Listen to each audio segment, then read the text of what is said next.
The Varathian Empire stretched across 40,000 star systems. For 50,000 years, they had ruled the galaxy with absolute power. Their ships were massive. Their weapons could destroy planets. Their technology was the best anyone had ever seen. Or so they thought. High Inquisitor Velmoth stood on the bridge of the Eternal Judgment, his flagship. The massive vessel hung in empty space, its sensors scanning everything around them. Something strange had appeared on their screens 3 days ago. Energy readings that made no sense. Signals coming from a small yellow star in an isolated part of the galaxy, a place they had never bothered to explore before. The readings are impossible, said his science officer, studying the data with confusion. Whatever is generating these signals is breaking every law of physics we know. Velmoth clicked his mandibles together, a sign of deep thought among his people. In all his centuries of service, he had never encountered something the Empire could not explain. Send a diplomatic vessel. We will investigate this anomaly. The order went out across the Empire. Within hours, a dozen Varathian ships moved toward the signal source. They expected to find perhaps some ancient weapon, left behind by a dead civilization, or maybe a natural phenomenon that their instruments had misread. What they did not expect was to find other beings. Living, thinking beings who had built these impossible machines. Captain Yuna sat in her chair aboard the ESS Horizon. Her ship was small compared to the Varathian vessels approaching their position. But she was not worried. She had been expecting this meeting for weeks. Earth's long-range sensors had detected the alien ships long before they arrived. They are scanning us, reported Hana from the science station. The young officer looked amused. Their scanners are trying to figure out how our engines work. I don't think they understand what they are seeing. Yuna smiled. That's because they are looking for an engine. They won't find one. She pressed a button on her chair. Taiho, are you ready for the meeting? In the diplomatic section of the ship, Taiho adjusted his formal jacket. He had been chosen as Earth's first ambassador to an alien civilization. It was a heavy responsibility. He had spent months studying everything humanity knew about the Varathian Empire. They were proud, ancient, powerful, and completely unprepared for what humans had become. I'm ready, he said calmly. Let's go make some new friends. The horizon moved forward. The Varathian ships immediately went on high alert. Their sensors showed the human vessel moving, but they detected no engine thrust, no plasma exhaust, no gravitational distortion from a jump drive. The ship simply moved, as if space itself was carrying it forward. How are they doing that? Demanded Velmoth. His bridge crew had no answers. Their instruments showed energy readings that contradicted each other, particles that existed in multiple places at once, waves that traveled backward through time. This is impossible. Sir, his communications officer spoke up nervously. We are receiving a message from the unknown vessel. It's in our language. Perfect translation. But we never sent them our language database. Velmoth felt a chill run through his body. Play it. Yuna's face appeared on their screens. She looked small and soft compared to the armored Varathians, but her eyes held confidence. Greetings from the people of Earth. We come in peace and friendship. We understand this is your first time meeting our species. We would like to invite you to send representatives to our ship for discussions. We have much to share with each other. The message ended. Velmoth's bridge was silent. Finally he spoke. Prepare a diplomatic team. I will go myself. I need to see what these creatures have created. 2 hours later, Velmoth and his guards stepped through the airlock onto the horizon. What they saw made them stop in surprise. The inside of the ship was impossible. The corridors seemed to stretch farther than the ship's exterior dimensions would allow. The walls glowed with soft light that came from nowhere. And floating in the air were small objects that defied gravity, moving in patterns that looked almost alive. Taiho met them with a warm smile. Welcome aboard. Please follow me.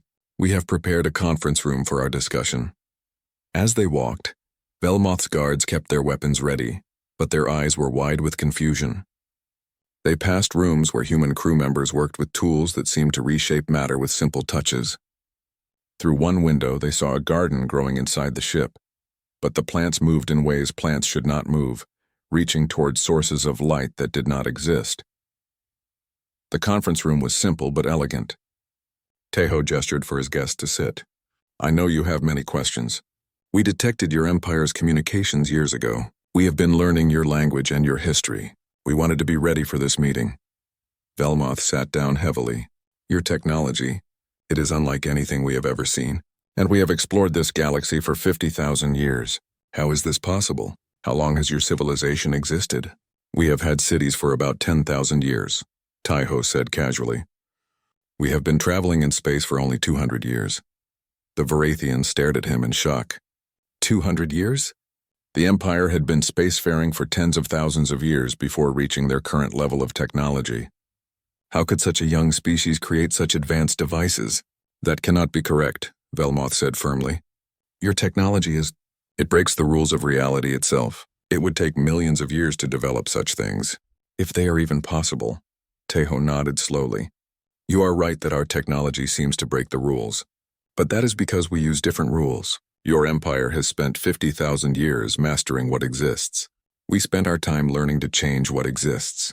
Your ships push through space. Our ships convince space to be somewhere else. Do you see the difference? Velmoth did not see the difference. He did not understand at all. I think, he said carefully, that you need to explain this more clearly.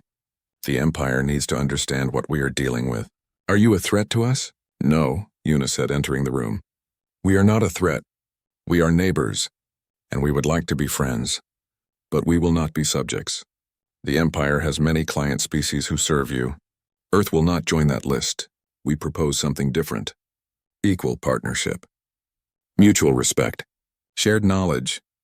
The words hung in the air like a challenge. The Varathian Empire had never accepted equals before. They were always the masters, never the partners. Velmoth knew this moment would change everything.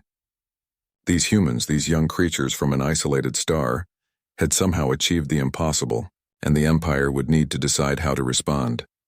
I will need to report this to my superiors, he said finally, but I suspect they will want proof of your claims.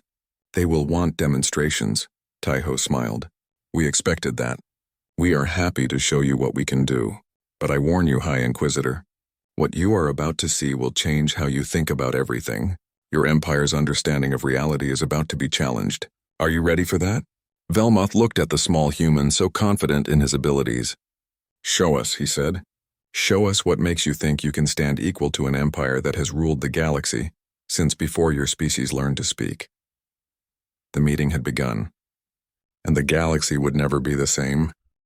The neutral station floated in empty space between human and Varathian territories.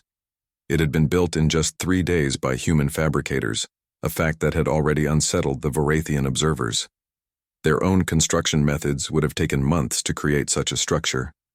The humans had simply placed small devices in space, and the station had grown like a plant, pulling matter from the vacuum itself.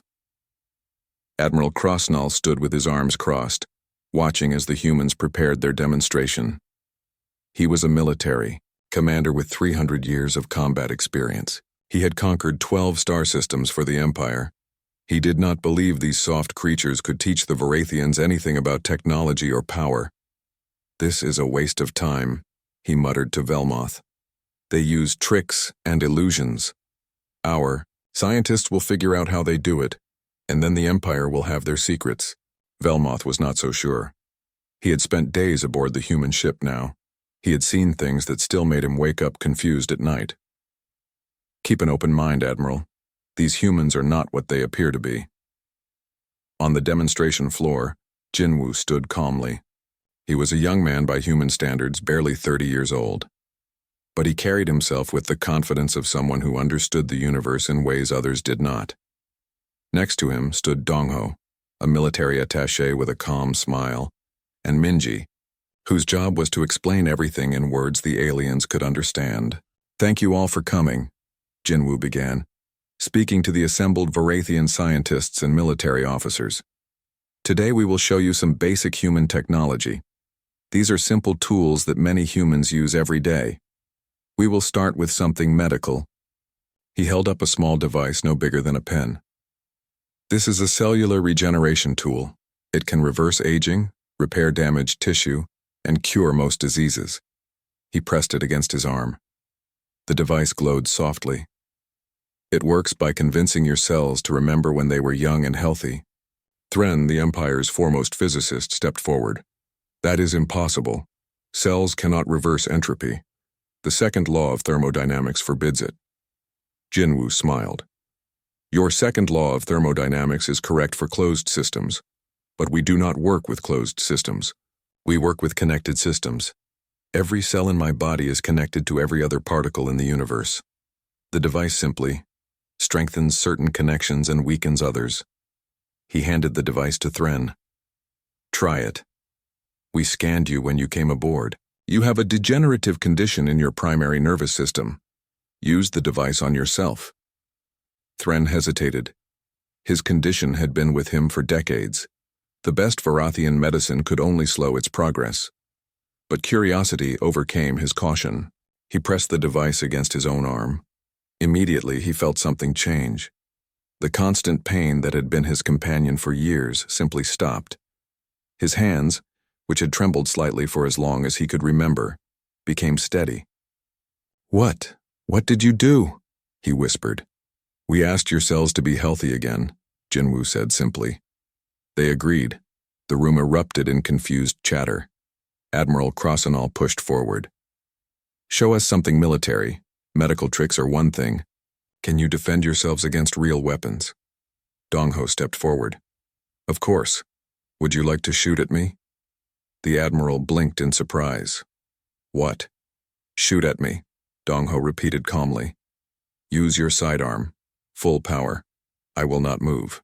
This was insanity. Admiral Crossanall's weapon could punch through combat armor. It could kill most beings instantly. But the human stood there with his hands at his sides, waiting patiently. "This is foolish," the Admiral said. But he raised his weapon anyway. If these humans wanted to die to prove a point, that was their choice. He fired. The bolt of superheated plasma leapt from his weapon. It crossed the space between them in a fraction of a second, and then it stopped. Simply stopped, hanging in the air a meter in front of Dongho. The plasma floated there like a small sun, not moving forward or backward, just existing in space. Dongho walked around it, examining it curiously. "Interesting. Your weapons use charged particles accelerated through magnetic fields. Very elegant design. About 50,000 years old, I would estimate from the energy signature." He reached out and touched the plasma bolt. It did not burn him. Instead, it slowly faded away, its energy dissipating harmlessly into nothing. "How?" Admiral Crossanall demanded. "What kind of shield is that? Show me the generator." "There is no generator," Minji explained. "Dongho is wearing what we call a probability field. It does not block attacks. It makes attacks improbable. The weapon fired correctly. The bolt traveled correctly. But the probability that it would hit him was reduced to nearly zero, so it did not hit him." Thren felt his mind struggling to accept this. You manipulate probability itself?" "We negotiate with it," Jinwoo corrected. "Probability is not a rigid thing. It is flexible, willing to work with you if you ask correctly." He pulled out another device. "This is a fabricator. Watch." He pointed it at an empty space on the floor. Light glowed, and then a chair appeared.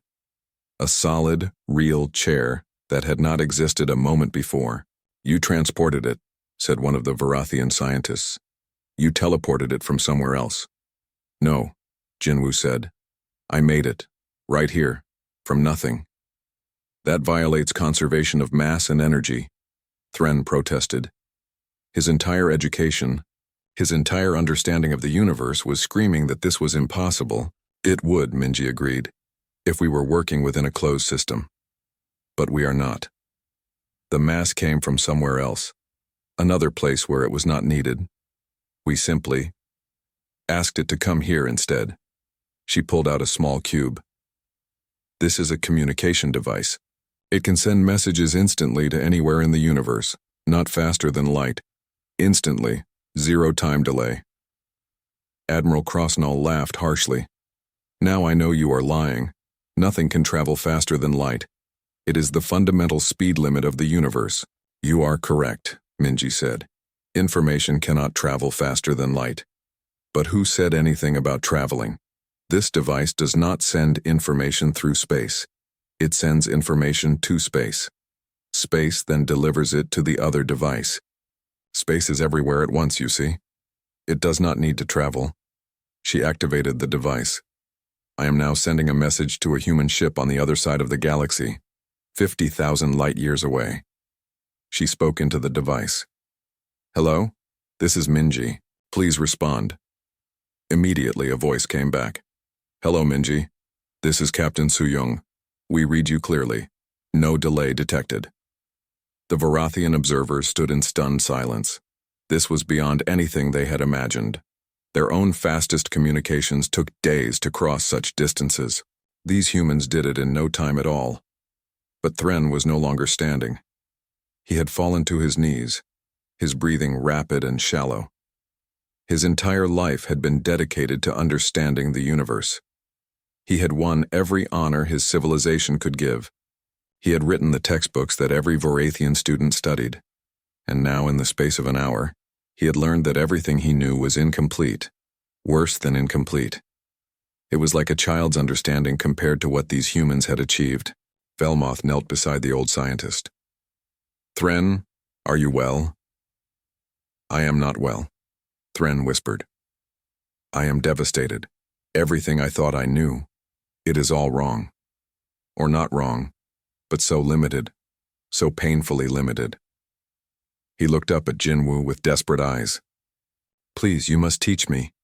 Teach us. How do you do these things? Jinwoo's expression softened. We will teach you. But you must understand, it is not just about the technology. It is about how you think about the universe. You have been treating reality like an enemy to conquer. We treat it like a friend to cooperate with. That is the fundamental difference. Admiral Crossenall had recovered from his shock, but now anger replaced it. The Empire will not beg for knowledge. We will take it. We will study your devices and learn their secrets. Dongho shook his head sadly. You cannot. Our technology cannot be reverse-engineered. It is not about components and circuits. It is about understanding and relationship. You can take apart our devices all you want. You will find nothing but materials you already know. The power comes from how those materials are asked to behave, not from what they are made of. Minji added, think of it like music. You can analyze every vibration, every frequency, every amplitude, but that will not tell you why music makes people feel emotions. The meaning is not in the parts, it is in the pattern, in the intention, in the conversation between the sound and the listener. Velmoth helped Thren to his feet. The old scientist looked broken, but also strangely excited, like a student who had just discovered an entire new field of study. I must report this to the Council of Nine, Velmoth said. They need to know what we face, these humans. They are not a threat in the traditional sense, but they are something more dangerous. They are a challenge to everything the Empire has built its power upon. We do not wish to challenge you, Jinwoo said gently. We wish to share with you, to grow together. But we will not be conquered. We will not be forced. And we will not give away our knowledge to those who would use it to harm others. As the Varathian delegation prepared to leave, Thren turned back one more time. When you say you ask reality to behave differently, what do you mean? How do you ask? What language does the universe speak? Jinwoo smiled. The language of consciousness, of intention, of respect. 3 days after the demonstration, Thren stood in the main laboratory of the human ship Horizon. He had barely slept since then. His mind would not stop racing with questions.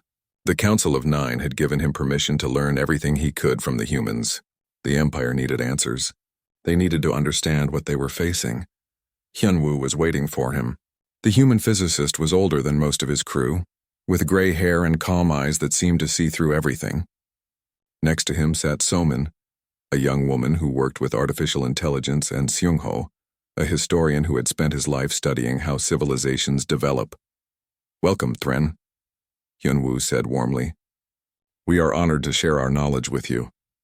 But I must warn you, this will be difficult, not because the concepts are complicated, but because they require you to forget much of what you have learned. Thren sat down heavily. I am ready. My pride has already been destroyed. Now I seek only understanding. Hyunwoo nodded. Good. Let us begin with a question. When you look at the universe, what do you see? I see matter and energy, Thran answered. I see forces that govern their interactions. Gravity, electromagnetism, the strong and weak nuclear forces. I see particles and waves, space and time. All correct, Hyunwoo agreed, but incomplete. You see the universe as a thing that exists. We see the universe as a thing that is happening. Do you understand the difference? Thran frowned. Not entirely. Seung-ho leaned forward. Let me explain through history. Your empire spent 50,000 years developing technology. You learned to harness nuclear power. You created faster-than-light travel. You built weapons that could destroy stars. Every step was about gaining control, about forcing nature to obey your will. Yes? Yes, Thran admitted. That is the path of progress. To understand nature and then master it. And that works, Seung-ho said, up to a point. But humans took a different path. Not because we were smarter, but because we were isolated. Earth had no one to trade with, no one to learn from. We had only ourselves and our own planet. So we looked inward instead of outward. We studied not just what things are, but how they relate to each other. Hyunwoo picked up a pen from the table. Watch this pen. What is it? It is a writing instrument, Thran said. Made of plastic and metal. It contains ink. All true, Hyunwoo said. But also it is a collection of atoms. Billions of them. And those atoms are mostly empty space. The electrons are not really particles. They are probability clouds. They exist everywhere and they're orbital at once until observed. So this pen is not really solid. It is a dance of probabilities that has convinced itself to appear solid. He set the pen down. Now here is the key question. Why does the pen stay solid? Why do the atoms maintain their configuration? Forathian physics says they are held together by electromagnetic forces. And that is true. But why do those forces work? What makes them consistent? Thran opened his mouth, then closed it. He had never asked that question before. Forces simply worked. That was a fundamental truth. The answer, Hyunwoo continued, is consciousness. Not intelligence, not thought, but awareness. The universe is aware of itself. Every particle, every wave, every field is part of one vast awareness that knows itself. And that awareness maintains consistency through something we call agreement. Salman took over the explanation. Think of reality like a conversation. Every particle is talking to every other particle. They are agreeing on the rules. I will be an electron. You will be a proton. We will attract each other with this much force. It is not automatic. It is negotiated constantly every moment. Thran felt dizzy. That is philosophy, not physics. It is both, Somin said. For millions of years, your species and mine evolved in this universe. We both developed consciousness. But human consciousness has a unique property. We are very good at joining the conversation, at adding our voice to the universal agreement. She held up her hand. A small light appeared above her palm, floating in the air with no visible source. I am not creating this light through technology. I am asking the photons to appear and vibrate at specific frequencies. And because my consciousness is strong and focused, they agree. The light appears, the light vanished. Your species has strong consciousness too. But you never learned to use it this way. You only learned to observe and measure. We learned to participate and negotiate. Hyunwoo stood and walked to a window showing the stars outside. Human technology is not really technology in the way you understand it. Our devices are not forcing reality to behave differently. They are amplifiers. They make our voice in the cosmic conversation louder and clearer. When Jinwoo used that medical device on you, the device did not heal you. It helped him ask your cells to heal themselves. And your cells agreed. But why? Thran asked desperately. Why would cells agree? Why would photons appear just because someone asks? Where is the mechanism? Seung-ho smiled gently. That is the wrong question. You are still thinking in terms of mechanisms, of cause and effect. Try thinking in terms of relationships, of consent. The universe is not a machine. It is a community, and humans learn to be good neighbors. He pulled up a holographic display showing Earth's history. Look at how we developed. For thousands of years we were divided. We fought wars. We destroyed our environment. We treated nature as an enemy to conquer, and we nearly destroyed ourselves. 250 years ago we were on the edge of extinction. Nuclear weapons, climate collapse, ecological disaster. The display showed images of a dying planet. Thren recognized the signs. Many species went through such a phase. Most did not survive it. But something changed, Seung-ho continued. A few humans began teaching a different way. Not through religion, but through science. They discovered that consciousness affects quantum mechanics, not in a mystical way. In a measurable, repeatable way, they learned that observation does not just reveal reality, it helps create it. The famous double-slit experiment, Thren said. We know about quantum observation effects. You know about them, Soman said. But you dismiss them as strange quirks.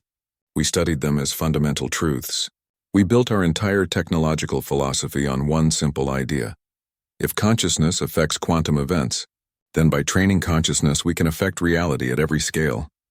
She stood and created another light display, this time showing complex patterns of energy.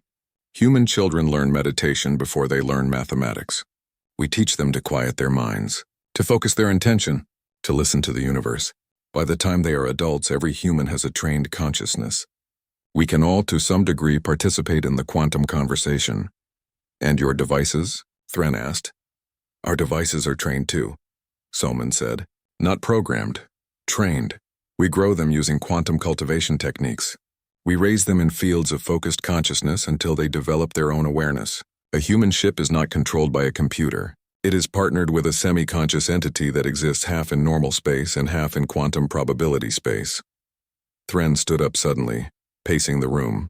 This is insane. You are telling me that your ships are alive, that your tools have awareness? Not alive in the way you are alive, Hyunwoo corrected. But aware, yes. Aware enough to participate in the conversation. When a human pilot asks a ship to move, the ship understands the intention. It does not calculate a course through space. It reaches into quantum probability, finds the version of reality where it is already at its destination, and pulls that probability into being. That would require infinite energy, Thren protested. Only if you are forcing the change, Hyunwoo said. But if reality agrees to the change, if you convince the universe that this new configuration is just as valid as the old one, then no energy is needed. You are not fighting against the universe. You are working with it. Seung-ho brought up more historical data. This is why we can never give you our technology. It is not about the devices. It is about consciousness. If we gave you a human ship, it would not work for you. Not because we programmed it that way, but because your consciousness is not trained to communicate with it. The ship would not understand you. It would be like giving a musical instrument to someone who has never heard music. They could hit it and make sounds, but they could not make music. Thren sank back into his chair. He felt overwhelmed. So what you are saying is, the Varathian Empire has spent 50,000 years developing technology based on force and control, while humans spent 200 years developing technology based on cooperation and agreement. And your way is better? Not better, Hyunwoo said gently. Just different. Your technology works. It is impressive. It has taken you far. But it has limits. You can only push so hard before reality pushes back. We found a way to work with reality instead of against it. That is all. But how do we learn? Thren asked. How does the Empire adapt? Soman looked sad. That is the difficult part. It took humanity nearly destroying itself to learn this way. We had to let go of our arrogance, our need for control, our belief that we were separate from nature. Only when we accepted that we are part of the universe, not masters of it, could we begin to truly work with it. The Empire would never accept such philosophy, Thren whispered. Then the Empire cannot learn our ways, Hyunwoo said simply. But individuals can. You can, Thren. You have already. The Palace of Eternal Dominion stood at the center of the Varathian capital world. For 50,000 years, the Council of Nine had ruled from this place, their decisions shaping the fate of thousands of species across the galaxy. Today, the council chamber was filled with tension thick enough to cut. Chancellor Rexthon slammed his fist on the table. This is unacceptable. These humans arrived from nowhere with their impossible technology, and now they refuse to share it with us? They refuse to join the Empire? They must be forced to comply. Velmoth stood before the council, having just delivered his full report. With respect, Chancellor, they cannot be forced. I have seen what they can do. Their ships exist in multiple places at once. Their defenses make attacks choose not to happen. How do you force someone who can negotiate with reality itself? Then we destroy them before they become a greater threat. Rexthon shouted. Several other council members nodded in agreement. They are few in number. Their worlds are isolated. We strike now, quickly, before they can spread their influence across the galaxy. Thren, who had been invited to speak to the council, stepped forward. His voice was quiet but firm. You cannot destroy them. I have learned this directly. Their colonies, their ships, their people, they all exist in a state of quantum protection. Even their children are trained to shift probability around themselves. An attack would be futile. Then we steal their technology, another council member suggested. We infiltrate their worlds. We take their devices and study them until we understand them. I have tried, Thren said sadly. I have spent every waking moment for the past week attempting to understand their devices. I have taken them apart molecule by molecule, and I have learned nothing useful. The devices are made of ordinary matter. The power comes from something else, from consciousness, from relationship with the universe itself. You cannot steal that. Rexthon leaned back in his chair, his expression dark. Then we are helpless. The great Varathian Empire, master of the galaxy, is helpless before a species that learned to travel the stars only 200 years ago. Velmoth chose his words carefully. Not helpless, but challenged. The humans offer to teach us their ways, to share their knowledge freely, but only if we accept them as equals, only if we change our fundamental approach to existence. Never. Rexthon stood up. The Empire does not change. The Empire does not bow to others. We are the masters of reality. Are we? Velmoth asked quietly. Or have we been children playing with toys while others learn to speak with the universe itself? The council chamber erupted in argument. Some members agreed with Rexthon, calling for military action. Others urged caution, wanting to learn from the humans. The Empire was fracturing before their eyes. On Earth, Taiho received the reports with concern. They are going to attack, he said to Yuna. The hardliners in their government will not accept what we represent. They will try to eliminate us before we can spread our influence. Let them try, Yuna said calmly. We have prepared for this. Have we prepared to watch them fail? Taiho asked. To watch their soldiers realize they cannot harm us. That will break them, Yuna. It will destroy their understanding of power and strength. Is that what we want? Jiwan, the cultural liaison, joined the conversation. I have been monitoring Varathian communications. Their military personnel are experiencing high rates of psychological distress. They have trained their entire lives to be warriors, to protect their empire through force. Now they learn that force is meaningless against us. Many of them feel their lives have lost purpose. That is exactly what I fear, Taiho said. We are not just challenging their technology. We are challenging their identity, their culture, everything they believe about how the universe works. 2 days later, the attack came. Rexthon had ordered it in secret without full council approval. A Varathian strike force, 12 ships strong, appeared near a small human colony on a world called Haven. 3,000 humans lived there, farming and building a new community. Half of them were children. Admiral Crossanall led the strike force personally. He did not enjoy this mission. After seeing the demonstrations, he knew it was probably futile. But orders were orders, and part of him still hoped that the humans had been bluffing, that their defenses could be overwhelmed by sufficient force. Target the colony center, he ordered. Full weapons spread. We will destroy them quickly and completely. The weapons fired. Plasma bolts and antimatter missiles. Enough firepower to crack a small moon. They streaked toward the human colony, which sat peaceful and unshielded under the light of an alien sun. And then they stopped. Every single weapon simply stopped, hanging in space above the colony. The plasma cooled, the missiles deactivated, and slowly, gently they fell to the ground like autumn leaves, completely harmless. On the colony below, children playing in a schoolyard looked up at the sky.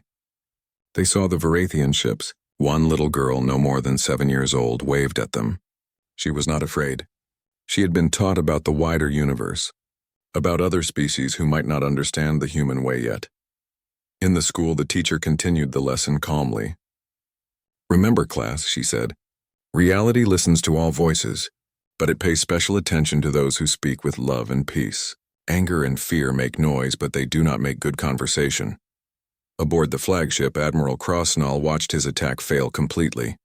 His weapons officer looked at him with wide, frightened eyes. Sir, the colony did not even raise shields. They did not defend themselves. They just... The weapons stopped. All of them. At the same time. I see that, the Admiral said quietly. His hands were shaking. In 300 years of combat, he had never felt so powerless. A communication came through from the colony. A woman's face appeared on the screen. She looked more sad than angry. Admiral Crossnull, I am Colony Director Nari. Why are you attacking us? We have done nothing to harm you. The Admiral had no answer. What could he say? That his empire was afraid? That they could not accept being equal to anyone? We will not attack you in return, Nari continued. That is not our way. But I need you to understand something. Your weapons did not fail because we blocked them. They failed because even weapons have a choice. We asked them to choose peace over violence. And they agreed. The universe prefers peace, Admiral. It always has. The strike force returned to Varathian space in shame and confusion. Rexthon tried to suppress the reports, but word spread quickly. The Empire's mighty military could not even harm human children. The psychological impact was devastating.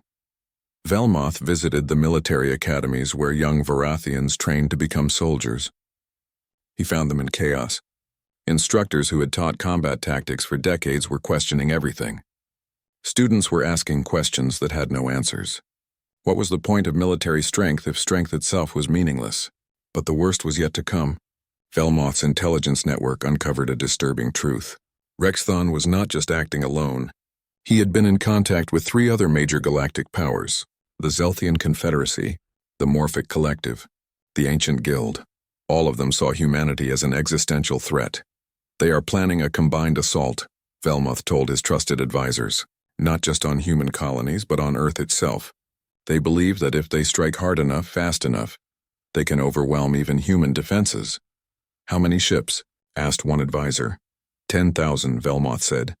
Perhaps more. They are gathering the largest fleet in galactic history. They plan to attack in 2 months. The news reached Earth within hours. Tejo stood before the Human Leadership Council, his face grave. We can survive this attack. We know that. But the cost will be terrible. Not to us, but to them. 10,000 ships full of soldiers. All of them about to learn that everything they believe is wrong. All of them about to have their reality shattered. Some of them will recover. Many will not. What do you suggest? Asked the council leader. We offer them one more chance, Tejo said. One more demonstration. But not of our power. Of our compassion. We show them that we do not want to be their enemies. That we genuinely want to help them evolve beyond their limitations. Yuna nodded slowly. A grand gesture. Something that proves our intentions. Yes, Tejo agreed. But what? What can we do that will convince them we are not a threat? Jiwon spoke up. We heal them. The Varathians have a plague that has killed billions of their people over the centuries. It attacks their neural tissue slowly over decades. They have never been able to cure it. But we can. We can? Tejo asked. Yes, Jiwon said. I have been working with their medical databases. The plague is caused by quantum dissonance in their cellular structure. Something we can fix easily. If we offered to heal every Varathian in the Empire, freely asking nothing in return, would that not prove our intentions? Tejo smiled for the first time in days. Send the offer. Send it to Velmoth directly. Tell him we know about the planned attack. Tell him we will not defend ourselves by harming his people, but we will defend ourselves by healing them. Let's see how the Empire responds to that. The message was sent, and across Varathian space, the leadership faced their hardest decision in 50,000 years, accept help from beings they feared and did not understand, or proceed with an attack they now suspected would only bring them shame and failure. Rexthon. 6 months had passed since the failed attack on Haven Colony. The joint human-Varathian research station hung in deep space, a symbol of cooperation between 2 very different civilizations. It was a strange place built with both Varathian engineering and human quantum cultivation. Some parts of it existed in multiple dimensions at once. Other parts were solid and traditional, reassuring to those who had not yet learned to trust the new ways. Thren stood in what the humans called the Learning Hall. Before him sat 30 young Varathians, the first generation to truly study human methods. They ranged in age from adolescents to young adults. Their minds were still flexible enough to accept new paradigms. Next to Thren stood Hyunwoo, patiently guiding the lesson. "Close your eyes," Hyunwoo said softly. "Feel the air around you. Every molecule is vibrating, moving, existing in its own small way. Do not try to control them. Just listen." "What are they saying?" The young Vorathians sat in meditation. Some struggled, their faces tight with concentration. Others were beginning to relax into it, to hear the whisper of reality that surrounded them always. One young student, barely 16 years old, suddenly gasped. Her eyes flew open. "I heard it. I heard the molecules. They were happy. Just happy to exist." Thren felt tears in his eyes. He remembered his own first experience of the quantum conversation. The overwhelming beauty of it.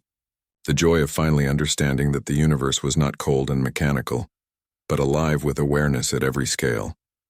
"Good," Hyunwoo said, smiling. "That is the first step. Hearing the conversation. The next step is joining it, but that will come with time." Across the station in the medical wing, something remarkable was happening.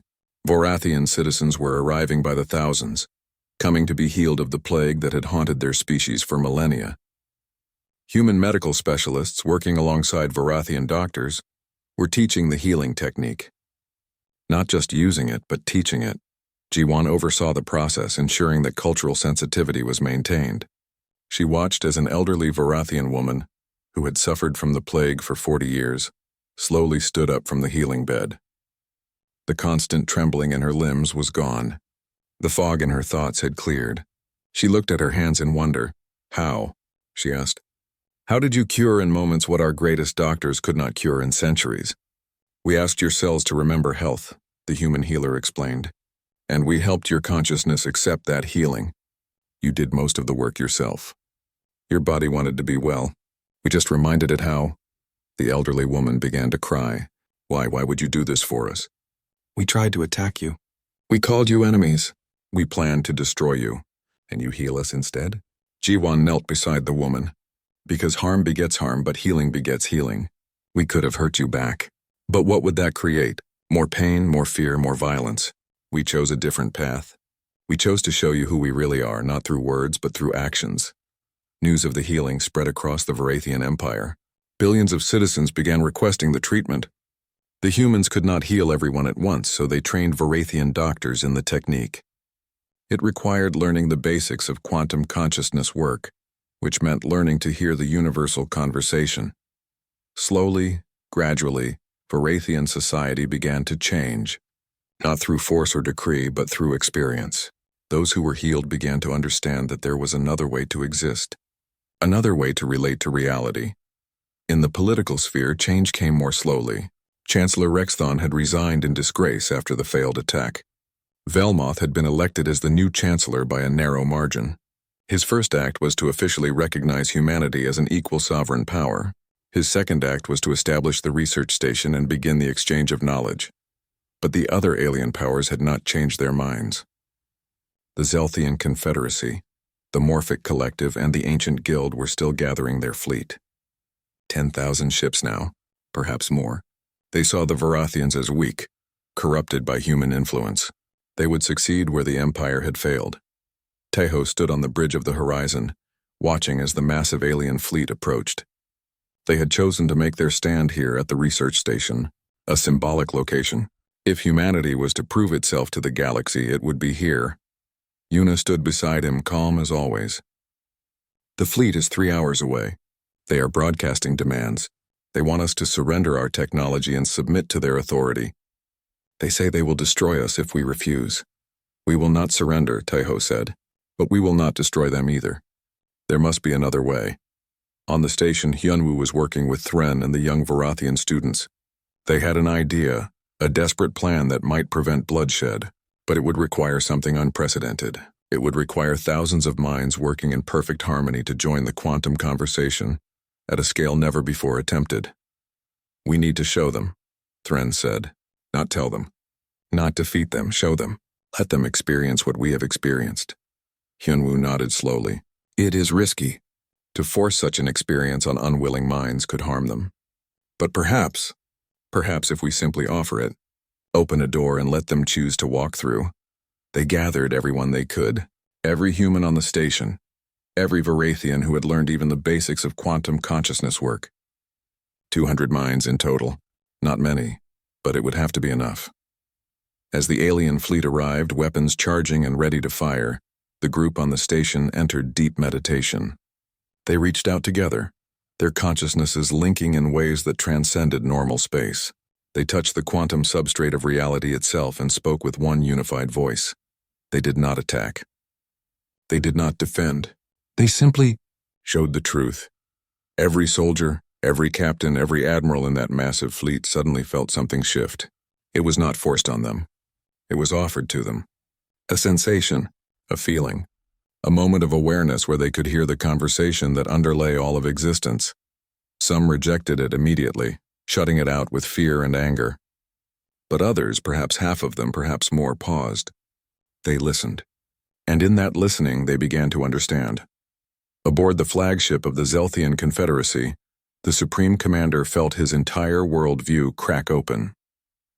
He had lived for 600 years, conquering worlds and building an empire. He had believed that power came from strength, from dominance, from forcing others to submit. And now, in a single moment of unwanted clarity, he understood that he had been wrong. Not just mistaken, but fundamentally wrong about the nature of reality itself. He looked at his weapon systems, charged and ready. He could order the attack. His fleet could pour fire down on that station. And what would happen? The weapons would choose not to fire. Or they would fire, and the energy would choose not to harm. Because the universe, he now understood, preferred peace over violence. Creation over destruction. Cooperation over domination. The weapons did not fire. The fleet hung in space, unmoving. And slowly, ship by ship, commanders began to stand down. Some ships left, retreating to their home systems in confusion and fear. But many stayed, curious now, wanting to understand more. Taiho sent a message to the fleet. We do not claim to be your teachers. We do not claim to be superior. We are simply beings who found a different path, a path that works with reality instead of against it. If you wish to learn this path, we will teach you freely. If you wish to leave, we will not stop you. The choice is yours. It has always been yours. The days that followed were chaotic but hopeful. Thousands of alien soldiers and officers requested permission to visit the station, to speak with humans, to try to understand what they had experienced. The station had to be expanded, quantum cultivated to be larger than its physical dimensions would suggest, to accommodate all the visitors. Young Varathian students found themselves acting as guides and teachers to species that had once been far more powerful than the Empire. It was a strange reversal, but one that everyone slowly accepted. In the learning hall, a Zelthian warrior sat in meditation next to a human child. The child was only 8 years old, but she had been training her consciousness since she could think. She was showing the warrior how to feel the quantum conversation. It is like music, the little girl said, but you are not just listening. You are also singing. Your thoughts are part of the song. When you understand that, everything changes. The warrior, who had killed hundreds in combat, who had believed strength was everything, felt something break inside him. But it was a good breaking. Like ice melting in spring. He began to cry, and the little girl patted his arm sympathetically. It's okay, she said. Everyone cries when they first really hear it. The universe is very beautiful. Months passed, then years. The research station grew into a city, then into something beyond a city, a place that existed partially in normal space and partially in quantum probability space. A meeting ground where dozens of species came to learn the new ways. The Varathian Empire formally dissolved itself, reforming as the Varathian Republic. Not because they were forced to, but because the old hierarchical structure no longer made sense once people understood they were all equal participants in the universal conversation. Other governments followed. Not all of them and not quickly, but the idea spread. The possibility